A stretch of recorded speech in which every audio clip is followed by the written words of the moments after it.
Hi, it's Marie from LivingFelt, and in this tutorial I'm going to show you how to make the friendship vessel. This is a wet felting project that is great for beginners and super for sharing with a friend. We call this the friendship vessel because I am holding only half. This is a really cute project that was designed by my friend Dawn Edwards, and I got to make this vessel as part of a project she and I did together. So I hope you enjoy this project. It really is a lot of fun and you'll enjoy sharing it with a friend as well.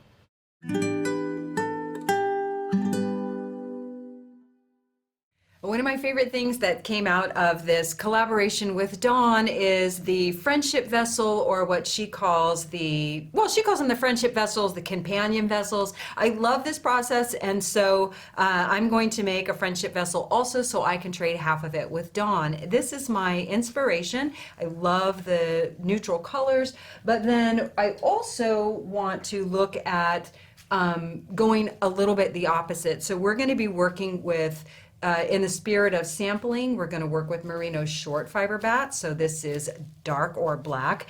And then I'm going to bring in, I love the order of her piece, but this disorderly organization. You can see there's a grid, but it's got a lot of disorder to it. So I'm bringing in something that I've had for a long time. I started knitting this yarn. It is a mohair and wool yarn, and I never finished the scarf. So I stopped it, and what I'm gonna do is incorporate this into the design so that I can share one of my favorite pieces of fiber with my very dear friend.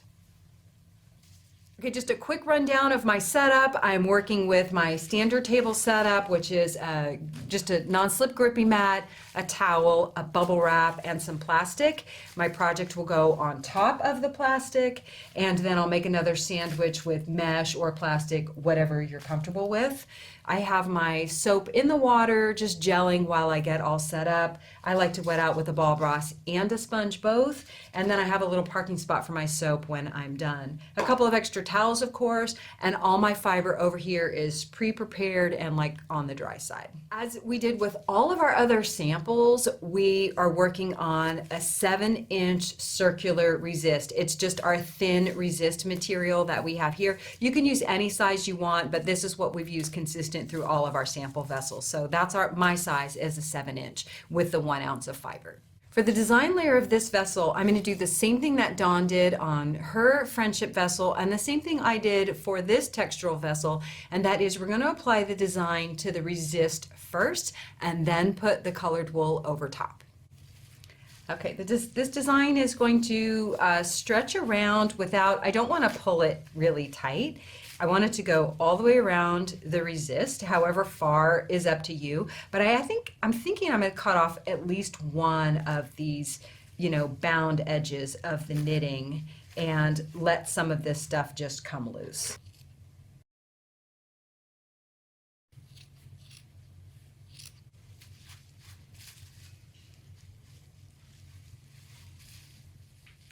Once you have whatever design you're going to put on your resist, however you want it, then we put our first layer of wool.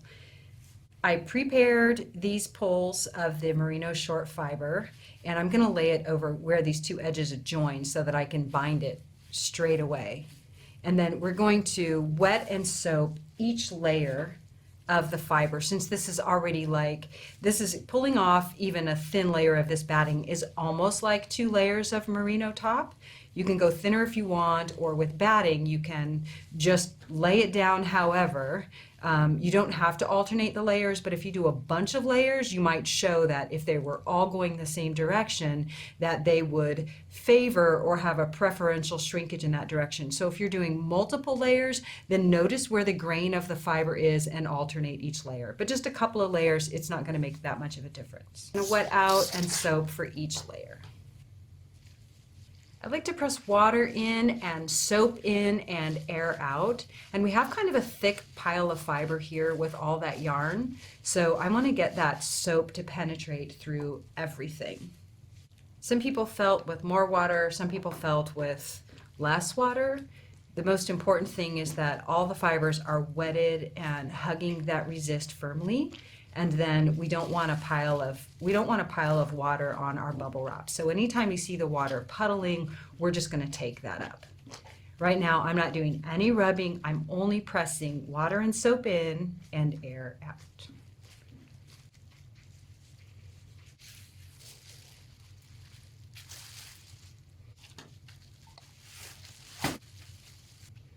As you pull the fiber over, just give it a pull. Anytime we've added all that water, you can see we've added water and we press things out. See how it's kind of laying off the side?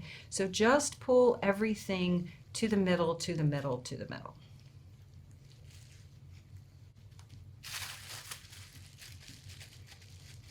My second very orderly layer. If you see like I have a lot of wool here and a little less wool here, well then just favor it that way as you kind of put it on. Or you can spend the time fussing before you wrap it around, but we're going to even it all up on the final layers.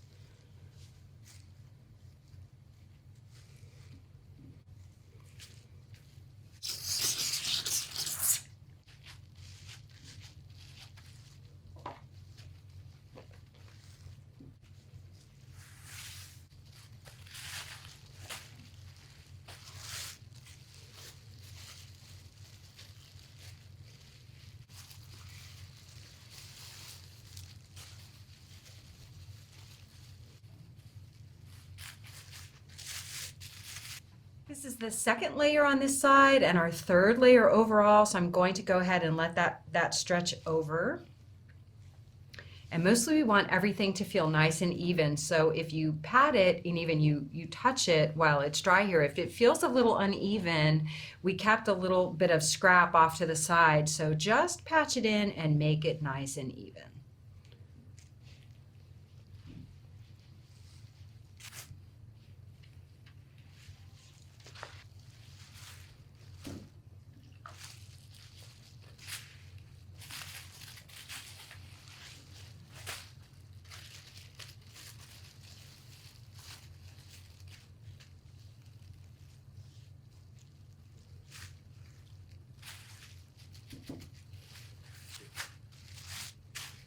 For the last layer, note that you've already, been wrapping around and around the edges. It's okay if this last layer just stays within this perimeter and doesn't go all the way around, and that way you can avoid some stringy bits. At least half this vessel is going to be turned inside out anyway, but it's okay to just patch it in, and it's okay if you don't use every last bit of your fiber.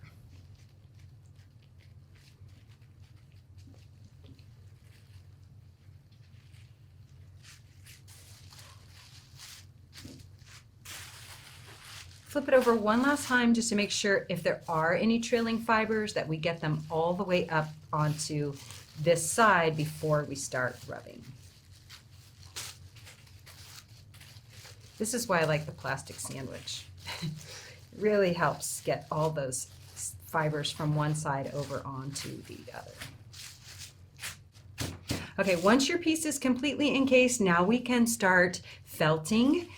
So this is an easy project. The layout is really fast, and for our felting we're going to first start just lightly rubbing to the middle, to the middle, to the middle. We want to coax everything that we've put on this vessel to go to the center of the resist, and we want to form just a nice light surface skin. So have all of your massaging action very gentle at this point and just training to the middle.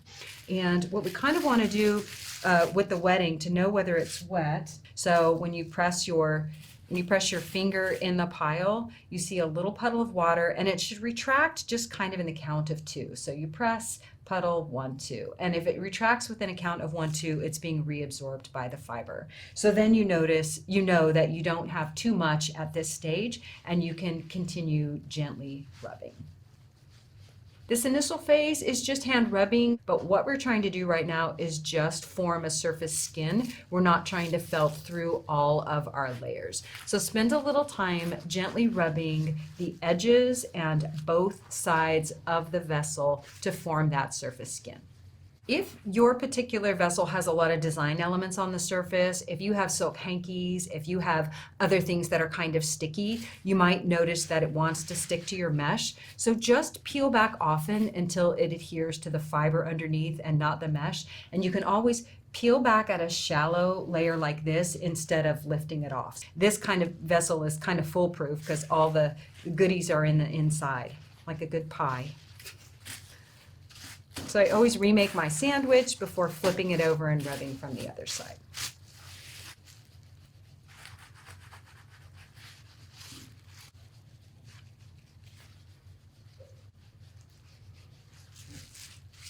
Here's a little tip. Now, Dawn made the first vessel like this, and her design fibers were very thin and flush with the resist. Mine are a little bulkier so I can feel them. So if yours are flush, you want to make sure you cut in the right direction. Then go ahead and put some kind of marker on the outside so you know where to cut.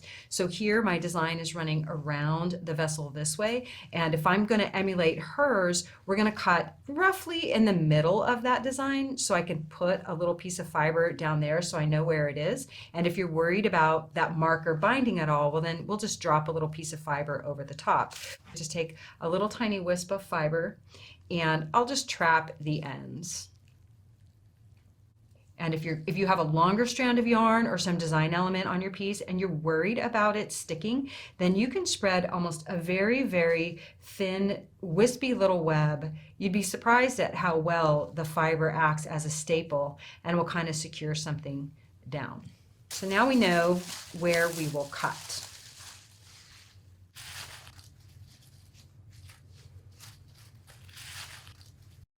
After rubbing with the plastic, you might like to fold it over in the bubble wrap and use the bubble wrap as well before you start rolling. Just really remember rub to the middle, to the middle, to the middle. We don't want to squish the fiber off the end of the resist. I'd like the bubbles to touch the project.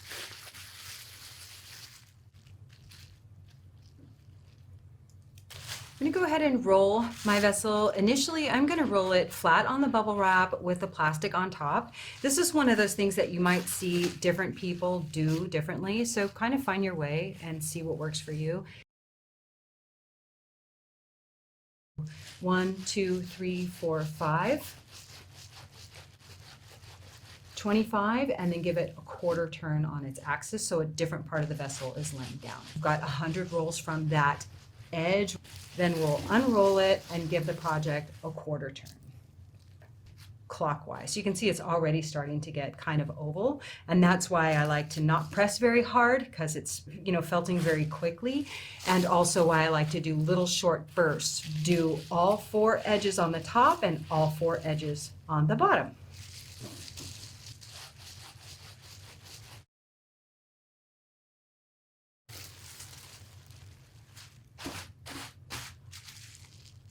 Just a tip on securing your bundle here, you don't really need to tie off something this small. Roll this nice and firm so it's not sloggy, and then your damp towel is really your friend, so you can tuck it right under there and you have a nice tight roll, and that way it'll stay round, because all the time you're rolling you want it to stay round.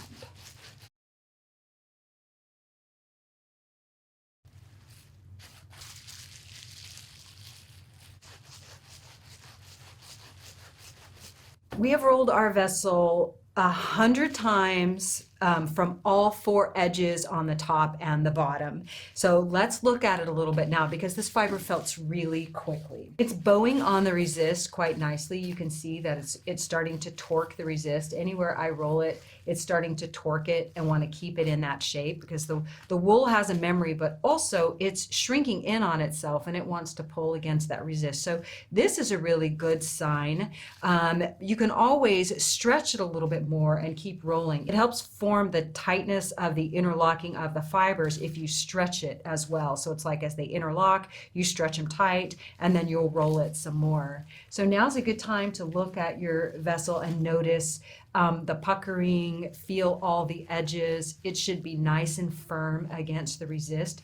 At any point, if you feel like it's slipping off the resist, that's where you want to go back over it and roll or rub towards the middle so that you get it to shrink more and hug back towards that resist. But we can see here that we are forming a nice little fabric. We can see these beautiful little wrinkles. The wool is starting to pucker. It's starting to like go in on itself and squeeze against the resist. So now's a good time to cut it free. Sometimes before I do that, I go back over it with my hands one more time, just with my bare hands and the soap, and just get everything really tight, tight, tight, tight against that resist. So if everything is laying down, if you have one solid skin of one nice piece of fabric, you can give it one more polish. It's almost like you're burnishing it with your hands before we cut it loose. It's time to cut our vessel open, and I want to make it nice and perfectly in half. So I'm just going to make sure, in case it's shifted on the resist, that I find the middle. And I love how Dawn just cut her resist away. We're going to cut it right down the middle.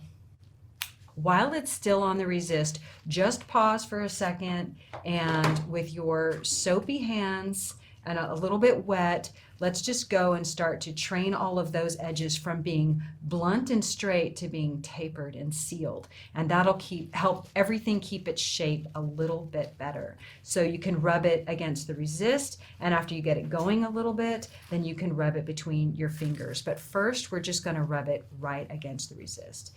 Take your time on any of the edges you cut to do this.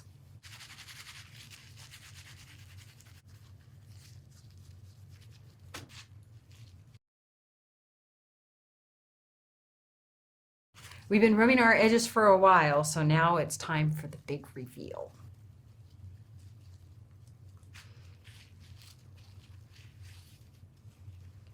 Beautiful contrast we're going to have. Once this dries, we're going to have really lovely contrast. So we're going to go around and we're going to felt it some more.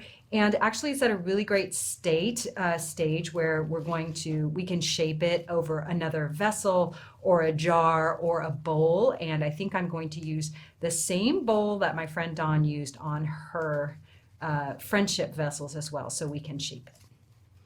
So take your time. If you have any edges formed on the edge of your felt, to just train those out. This actually looks really good.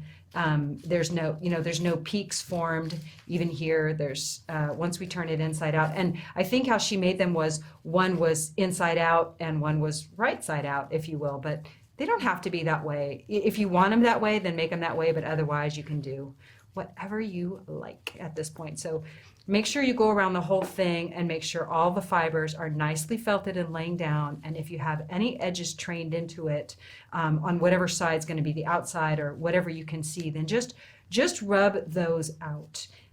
If you do have any seams, you can try and pull them apart and tease them apart. But this one actually looks really good because we took our time and made the individual layers and hugged each layer tightly to the resist.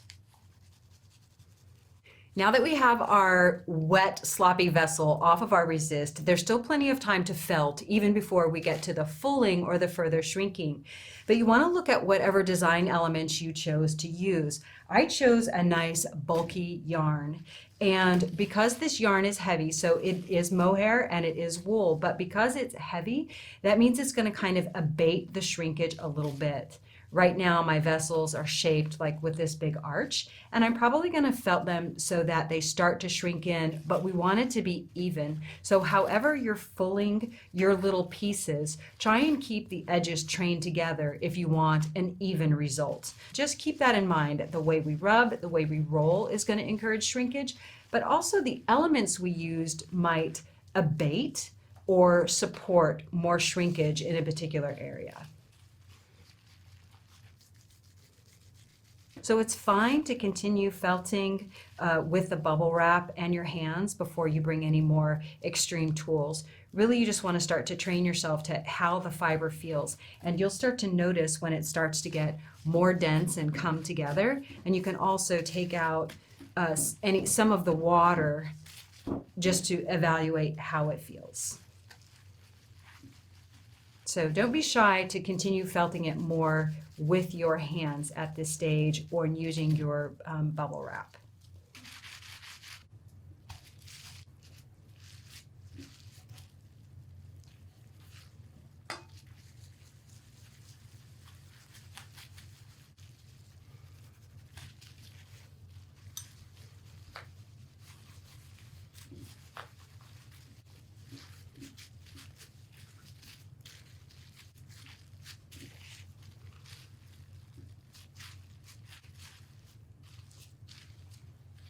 This is still a little loose around my vessel, so I want to shrink in this part the best I can, knowing that really the yarn is keeping it from going. So now's a good time to bring in something more aggressive, and if you're concerned about it, then turn it inside and let your wool be what's on the outside.